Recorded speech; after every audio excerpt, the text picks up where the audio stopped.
Today, we are talking about our family's Bible curriculum picks for the 2024-2025 school year. And I can't wait to dive into all of these amazing resources. So let's get started. So I've said this before, I'm going to say it again. Bible is not a singular subject in our home. It is something that permeates our entire lives. And so because of this, we have a ton of resources that we go through when it comes to not only teaching our kids about God's word, but discipling their hearts and their minds. And today I'm going to share with you guys what we are using. We have 6 kids that range from going into first grade all the way up to going into 9th grade. We have boys, we have girls, so you're going to see a lot of variety here when it comes to these resources. So let's dive in. So when I look at our Bible resources, I kind of look at 2 major areas, and that is those resources that we're going to go through as an entire family all together, and those resources that we're going to do either on a one-on-one basis or a small group basis. We just kind of divide it different ways, and you'll see that as I show you these resources. First up is our family resources for our family worship time. We are currently finishing up the Not Consumed study on going through hard times, but then we will be doing the rest of the series over this next year. So this includes Fear Not, Quieting Fears and Anxiety with the Truth of God, Don't Blow Up, Seeking God's Way instead of Anger, Letting Go, Choosing Forgiveness over Bitterness, and Abounding in Hope, How to Resist Hopelessness and Despair. This is what we utilize Monday through Saturday as our family worship resource. My kids do it individually as their private devotions in the morning, and then we come together, we discuss it and go through it again as a family and get to dive deeper into that topic. Also, every single evening when we're doing our family devotions, we also go through the Westminster Shorter Catechism. I love this one from RefTunes. We have the older edition, which is the original verbiage of the Westminster Shorter Catechism. I believe the new one that they are selling is a more modern version. I just prefer kind of the original text, but you can probably still get it on thrift books. And so we absolutely love it. It says great illustrations, no images of Christ, if that is a conviction of yours, and is a great way to learn about what we believe and why we believe it. So that's what we do on a regular basis when it comes to family worship, what we do Monday through Saturday. On Sunday, we do a special devotion time. So for that, we always have a study and then we have a supplemental resource. So we are currently finishing up God's names. We're going to be going, I think, all the way through October with this. It's just a really, really, really great study going through the different names of God. It breaks down what it means in a really easy to understand way and has great questions that you can ask your kids to learn more. My kids are really enjoying going through this, and there's a whole series of different books by this author, so definitely something worth checking out, perfect for younger kids. After that, we will be going through the Old Testament Faithopedia by Not Consumed. We already did the New Testament one, I believe it was a year ago, 2 years ago, and so we're going to be going through this. It goes through every book of the Bible. It shares the general themes, who the audience is, what the purpose was. It goes through and covers different words or concepts that your kids might encounter, like what is sanctification? This is talking about what is the rainbow covenant. And so we can understand what it means to have a rainbow. It has a timeline that is going to help your kids understand the context of what happens in that book of the Bible along with the rest of history. And this is just one that we enjoy going through. We do a book of the Bible every single Sunday. So it's a little bit longer. This is designed such that you could actually do just a little bit each day, just do 1 page each day if you want to do it all throughout the week. But for us, we prefer to just do it on Sundays. And then our supplemental resource that we're using right now is Church History by Simeon Carr.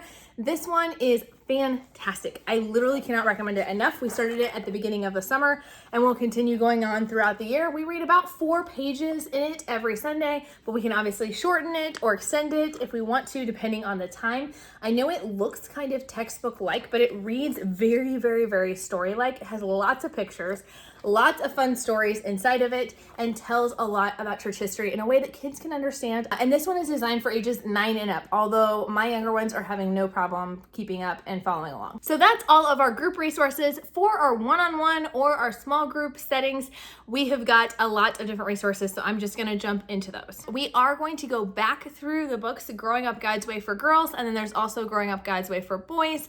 I just can't find my boys' copy right now, but this is a book that goes through all of the different changes that happen in our body and the different things that are happening, taking care of ourselves, protecting our bodies, but from God's perspective.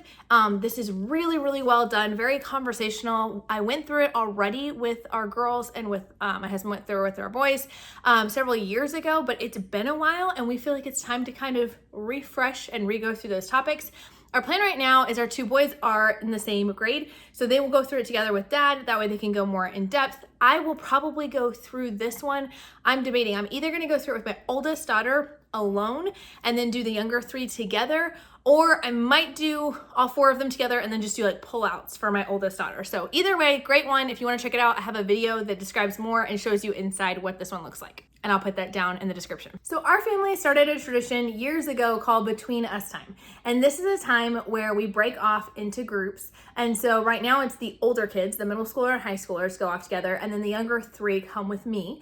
And we do some kind of discipleship study together. So my older three this year are going to be going through the book Chosen by God with my husband, written by R.C. Sproul. And they're gonna go through it chapter by chapter, breaking it down, discussing it. So they'll read it on their own and then come together and have discussion around it each week. And then for my youngest ones, I'm going to be continuing the Little Light series that I started last year. These are just short and sweet missionary stories that you can read along with your kids, so they don't really have to go in any particular order, but I got another box set.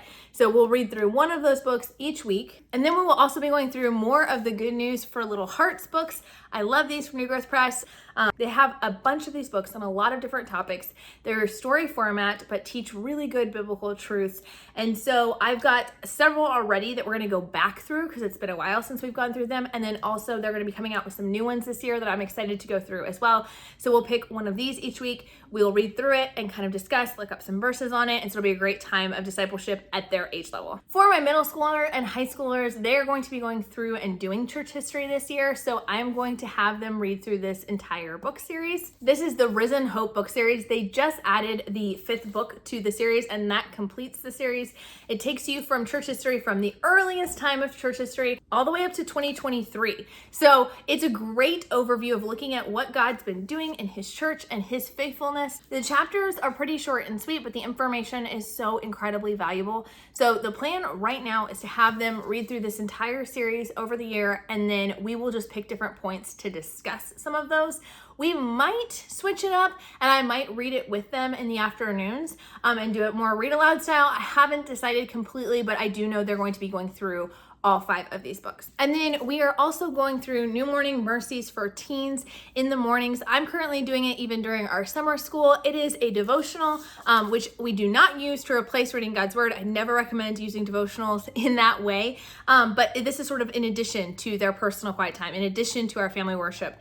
And all it is it's dated by the date. And so you don't read it in order. You just go to whatever date it is. If it's July 4th, then you go to that date and you read that 1-page devotional. I have been doing this all summer long. I love it. I will say I would be less inclined to hand it to my child and just have them read. I think they could get something out of it for sure, but it has led to so many good discussions that I really like the idea of doing it together. So all I say, it's not bad to give it to your teen and have them do it, but I think there is something beautiful about getting to have those discussions. It takes 5-10 minutes, something like that. And so we're just doing it kind of in the morning before they break off and do their own individual thing. And so I'm really excited to dig into that more. If you guys want to see more into the not consumed studies that we are doing this year, be sure to check out this video here. And if you want to see more into the different ones that we're going through with the boys and the girls, talking about their bodies and the changes from God's perspective, be sure to check out this video here.